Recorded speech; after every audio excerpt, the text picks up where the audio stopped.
Isa na namang napakasarap, napakabisa, malupit, malasa, at nakakatakam na putahe. Magpainit lang tayo ng konting mantika.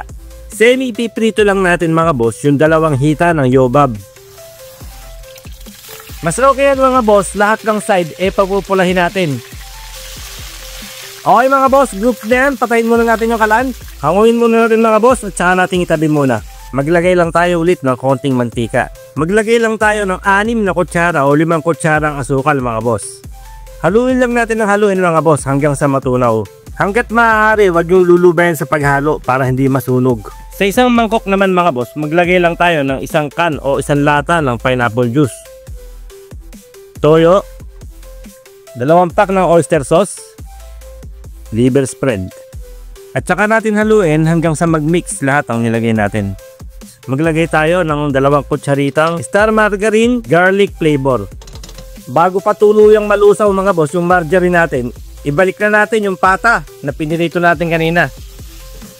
Ibiling natin agad para makotin siya ng star margarine o ng butter lahat ng side.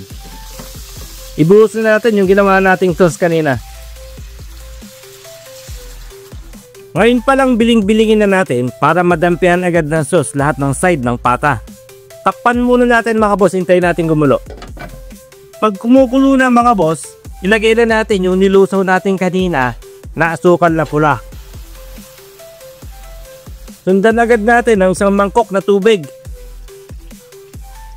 Bago pa siya tuluyang kumulo mga boss, ilagay na natin yung iba pa nating mga sangkap o mga iba pa nating mga aromatics. Cinnamon stick o cinnamon bark, dried oregano, smoked paprika, maglalagay din tayo mga boss. Muli natin takpan mga boss. Okay mga boss, makalipas ang halos 1 oras na paglalakbay, muli natin balikan ang ating niluluto.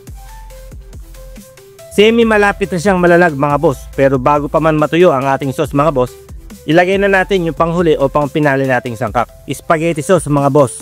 Konti lang mga boss, depende sa inyo, tikman nyo para sigurado. Spaghetti sauce ang gamit ko. Muli natin takpan mga boss. Okay mga boss, makalipas ang halos mahigit 1 oras na pag-iintay at paglalakbay mga boss.